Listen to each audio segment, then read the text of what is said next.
Hi everyone, this is Aaron Larson, Executive Editor of Power Magazine, and today I'm joined by Dave Alonso. Dave is the Regional Vice President of New Equipment Sales with Mitsubishi Power Americas. So Dave, thanks for joining me. Thank you for having me. To begin, I'd like to talk about some of the trends that are happening in the power sector and how they're impacting the industry. Sure. Certainly, as we talk about bigger industry trends, decarbonization, first and foremost. Mission critical, whether it be corporate goals, state goals, everybody's got objectives now racing towards decarbonization here in the middle part of the century. As we also talk about trends, decentralized power is another trend that the industry is dealing with as more renewables come online. Certainly we start to see intermittency in leading to needs for energy storage.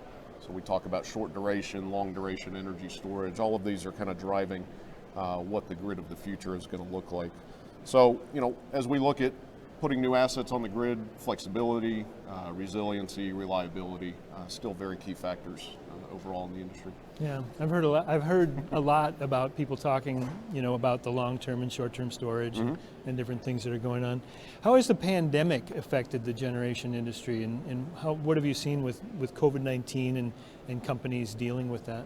Sure. So certainly, last year when COVID-19 struck there in the first quarter, certainly saw a decrease in overall demand, right? So as folks kind of pulled back, overall demand certainly shrank as people started to come back to work.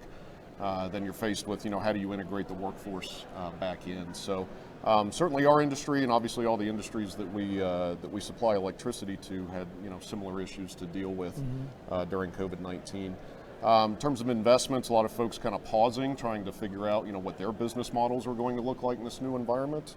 And certainly we saw, a number of cyber attacks throughout this. So, certainly some new challenges, obviously challenges with, workforce restrictions in place. So really started to see the need for digital solutions really start to take center court and become that much more important in this environment. Sure. And of course, digital solutions brings up an interesting topic of what will the power plant of the future look like? How will digital solutions tie into all of that? Right. So I talked earlier about the distributed nature of what future power generation looks like, and certainly the ability for all of these assets to really work together.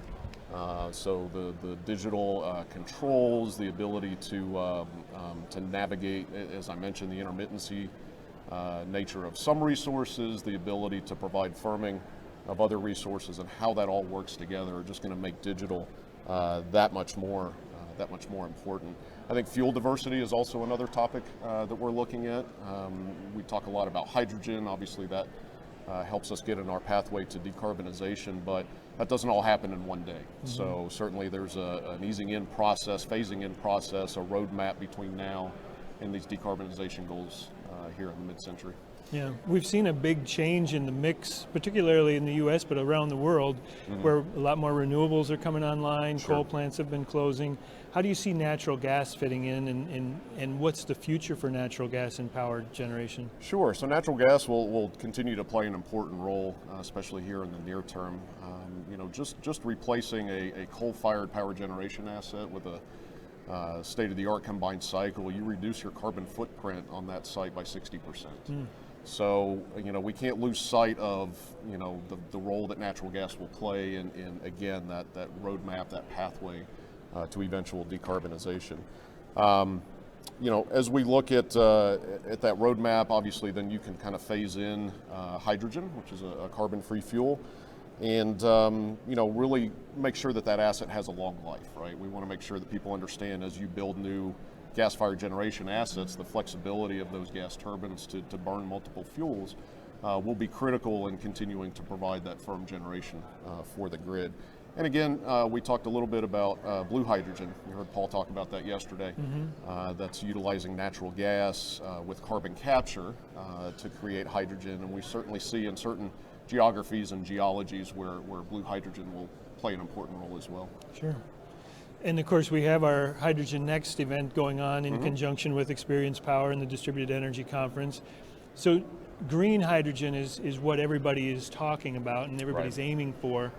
how does that factor into the equation? Sure. So green hydrogen is basically utilizing renewable electricity, renewable electrons, run it through an electrolysis process to create hydrogen. So in essence, it's a carbon-free fuel, from start to finish.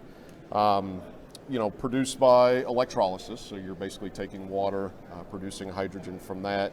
And really we see green hydrogen providing an ability to firm that generation, an ability to really do longer duration storage. So again, we talked yesterday about battery energy storage. Certainly will continue to play a role even in the future. It's not an either or. Batteries kind of fit a certain need, and certainly green hydrogen when we talk about seasonal shifting, right? Or months, weeks even, being able to store that excess or curtailed renewable energy and deploy it at a time when demand is greater. So we see a lot of potential with green hydrogen. We've got a number of projects, obviously our project in Utah that we're very excited about, and certainly a lot more to come throughout the country. Yeah, and you're also involved in the battery industry as Absolutely. well with your own We are, system. yeah, that's a business that has grown tremendously from, certainly last couple of years from 0 to 100 here. Right. In a very short amount of time, for sure. What other ways is Mitsubishi Power supporting companies in their transition plans and activities? Sure. So, we talked a lot about gas turbines today, and obviously that's a big part of our portfolio. We also, as you mentioned, have battery energy storage.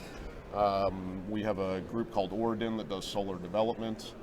We have our aeroderivative product line. So we feel like we've got a really good suite of products to help our customers figure out that transition. We do a lot of work. Again, yesterday talked about some of the modeling efforts, things that we're doing with our customers and our partners through things like joint development agreements, where really we look at what does the grid look like in the future? How do we map that out? How do we ensure that the projects, the products that are being deployed are not just good, at that particular time, but really, get you on that pathway to decarbonization. Right, try to keep them future-proof so that Exactly. they aren't just stranded assets. Exactly, that are sitting out and there. our digital solutions, again, Timoni, our product suite there, will play a critical role in all of that as well.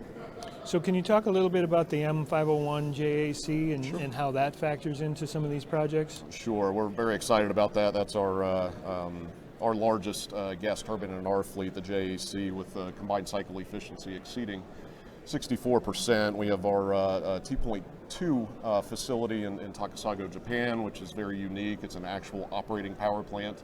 It was actually a power plant of the year. That's right. Last year. So that's right. Congratulations for that. Thank you, thank you. So we're proud of that, and that, again, it's an operating power plant connected to the grid.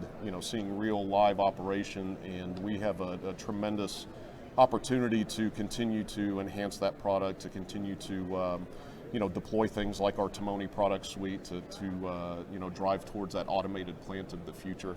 So really excited, again, in excess of 435 megawatts, the rating today, reliability in excess of 99%. We've got over 1.3 million operating hours on our J fleet. So again, something we're very proud of and excited about. And again, fuel flexibility.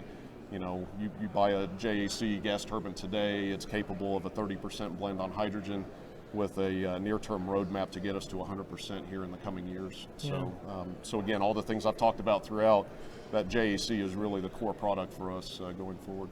Well, that's great. So thanks a lot. Thanks for being here, and Absolutely. I appreciate your time. Okay, thank you, Aaron.